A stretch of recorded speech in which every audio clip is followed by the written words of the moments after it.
Two Chairs No Waiting, episode number 140. Aunt B on Dragnet. Two Chairs No Waiting is brought to you each week by the fine folks over at Weaver's Department Store. Drop by over to Weaver's and check out what they've got. They've got all kinds of wonderful things there that you're going to love. DVDs, books, everything. Mayberry band music if you want to try to find it. Drop by over weaversdepartmentstore.com. Two Chairs No Waiting is also brought to you by donations from listeners just like you. The executive producer of episode number 140 is Mr. Jay Hicks. Hey, Jay. Good to have you with us. I changed up the opening music a little bit so it was louder than normal, and it just sounds funny to me, that Mayberry band music.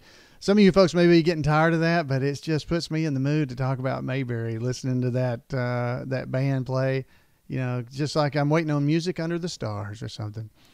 Anyway, tonight, folks, we're going to be talking about Aunt B on Dragnet. That's right.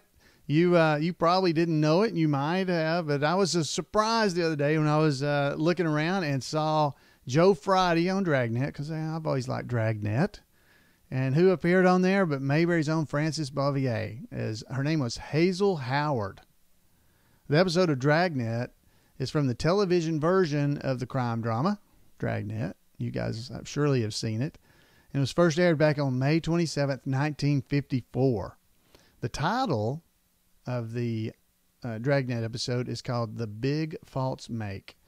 And that's from season 3, and I believe it's episode 39, though some places showed it as episode 35.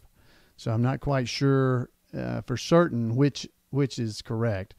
But if you didn't know, if you don't listen to I listen to the radio versions of Dragnet a lot. And so I've realized this. All the episodes of Dragnet pretty much start the big something. So the big false make. Almost every episode is the big something. Now, at the end of this episode of Dragnet, it was strange that Aunt B, Frances Bavier, she's billed in the closing credits by her character's name on this episode, Hazel Howard, rather than her real name. It actually says Hazel Howard, played by Hazel Howard. Anyway, this is the final episode of Dragnet's third season. And it's based on the radio version of this broadcast that was from May 17th, 1953, so about a year earlier. So let's listen to this. This was Joe Friday. They were trying to determine, there's supposed to be a local gardener that had been arrested for a grocery store holdup. And they had gone to question Frances, Hazel Howard, Miss Howard, about the gardener and about the man, just to see what she knew. So let's listen to this. This is Aunt B on Dragnet, Frances Bavier. Yes? Miss Howard? That's right. Did you want something? Police officers, ma'am. We'd like to talk to you. Police? What do you want to see me for? About a man who did some work for you, Thomas Stanford. Oh, yes. Come in, won't you? Thank you. Thank you, ma'am.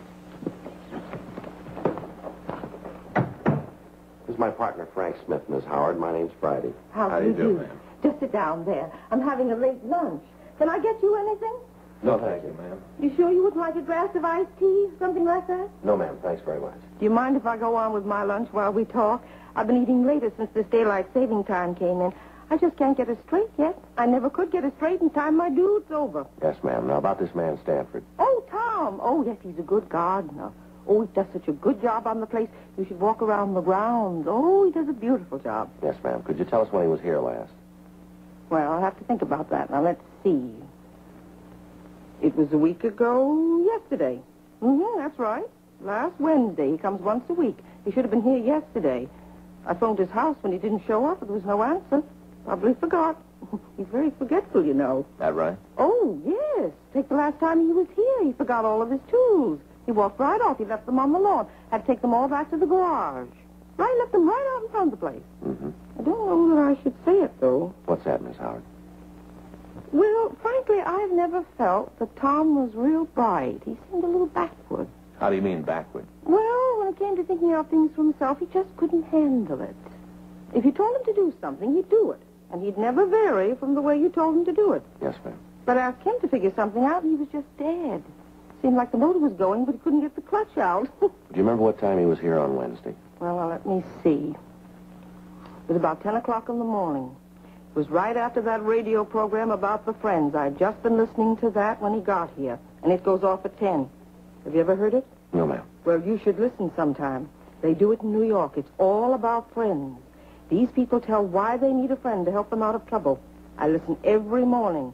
Makes me feel pretty lucky. These poor people, I certainly appreciate what I've got when I hear what they have to say. Uh-huh.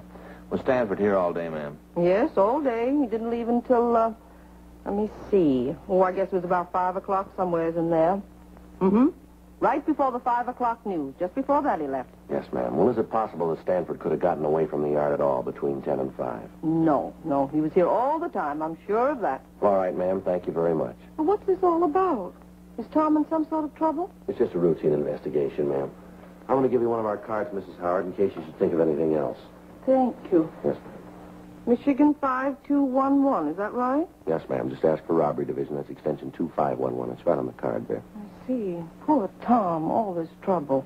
It's too bad. Yes, ma'am. Wish this were New York. Ma'am? Well, if it were New York, we could do something for him. Well, how's that? That program about the Friends. Yeah. Tom could sure use one. So that's Aunt B, Frances Bavier on Dragnet. Now, did you notice she was talking about, I wish this was New York?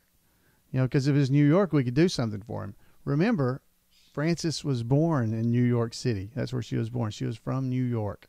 So I don't know if they had written that in as the character or if that's just something that, you know, that she had to say. I'm just not sure. So, you know, anyway, I just thought that was interesting. Here's a little bit of Aunt B just to wash the Dragnet out of our mouth. All right. Let's leave Aunt B playing in the background as we go. So I hope you enjoyed the Dragnet, but let's talk a little bit more about Frances. Now, you may or may not have known that she had a Studebaker. That's right. Frances Bavier, when she passed away, had a 1966, I believe. Let me look real here. Right. What have we got? Yeah, she had a 1966 Studebaker Daytona was her personal car. Now, that car was sold at auction back in 1989 when she passed away. And there's a website about that, so you can go and read about it. But basically what they're telling you is it was a personal car of Frances Bavier, and, you know, that she passed away in 1989 after she had lived 17 years in Siler City. And her furniture and her car and her properties and stuff like that were sold back in after she passed away, obviously. This was a Studebaker that she had bought, and it was produced the last year. Studebaker brand was even made, and it was assembled in Canada. It was a 6-cylinder engine. Anyway, this is what's neat about this. The car is owned by Denton residents Brown Laughlin and Sean Bingham.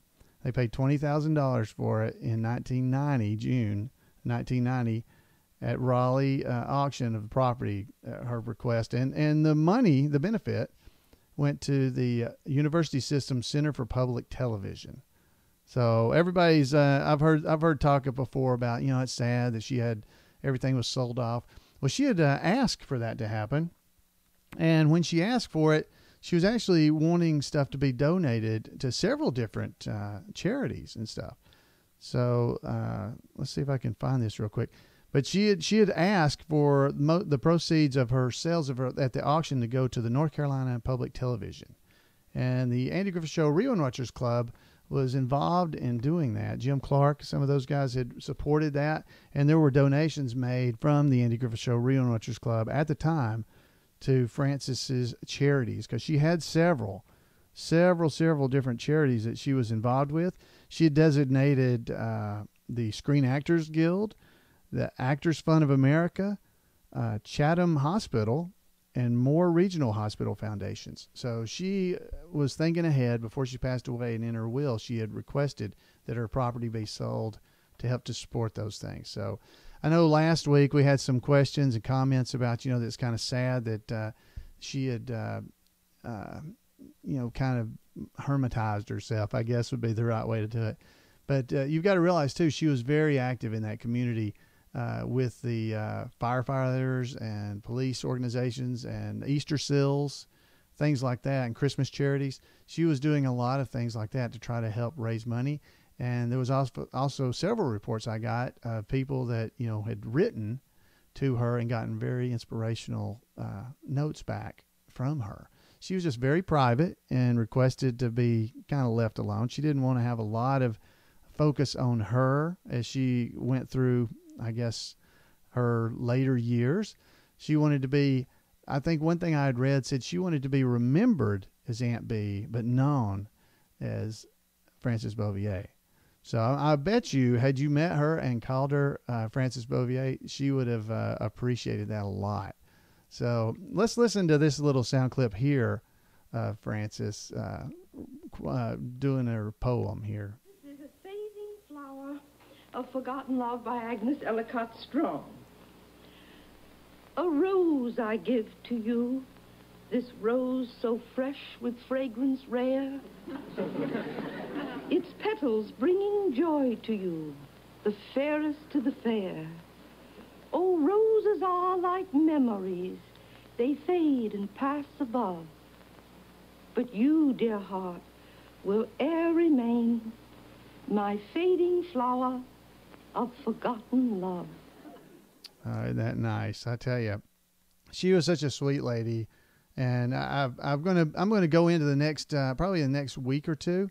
We're gonna hit again and talk a little bit more about Frances as we go forward, because there's so many stories that we have from cast members. George Lindsay, other cast members have talked about Frances in the past. So we're going to delve into some of that as we go forward, because I don't want you guys to think that she didn't have a good life and a happy life. Now, toward the end, I couldn't tell you exactly because I don't have a lot of details towards the very end of her life. But she brought a lot of joy to a lot of people, and she had an incredible career working all kinds of venues as she came up as a young child. Matter of fact, I think her first, she was born on December 14th, 1902. And by the time she was 7, Frances called herself a seasoned theater goer. So she had already been going to the theater, and she knew she wanted to be a stage actress. So anyway, there's all kinds of details. We've got them, and I will be sharing those in the weeks to come. But I just wanted you guys to understand that she is a wonderful lady, all amazing things that we have to dwell on and go back and just enjoy the fact that she was not Aunt B, just like Andy wasn't Andy Taylor. But I guarantee you. Oh, flippity jibbit. Yeah, Aunt B, I'm sorry. And so. Silence is my game. Mum's my name. Tick-a-lock. So she brought a lot of joy to us. And folks, we all hope we have a Aunt B in our lives that'll help take care of us and just and get us to do the things we ought to do. How many times can you remember when Andy was getting on to Opie and she's over there, and Andy finally, Aunt B, Opie, you want to go get some salt? There's some right there, sir. You want to go get some salt? So anyway, folks, that's all I've got for you tonight. I encourage you to come by. We got several places where you can go and visit and get to know one another. We got, I'll tell you first off, Miss Crump's Blackboard. You can go there. You go to imayberry.com. You'll see a link there to the forums. If you go there, down near the bottom, you'll see Podcast About Mayberry. Or if you scroll down a little bit. And if you click that, you can go and talk about this episode, other episodes. You can tell me stuff about that you know about Aunt B, Frances Bavier. Love to hear it. Or any other topic we've talked about. You can do that. You can head over to Facebook, or you can go to our Two Chairs No Waiting website. There's all kinds of ways to interact with us from there as well. Or you can just email me at floyd@mayberry.com, at imayberry.com, sorry. And I'll get back with you there as well. So the other way, which nobody seems to be doing, you can give me a call at 888-684-8415.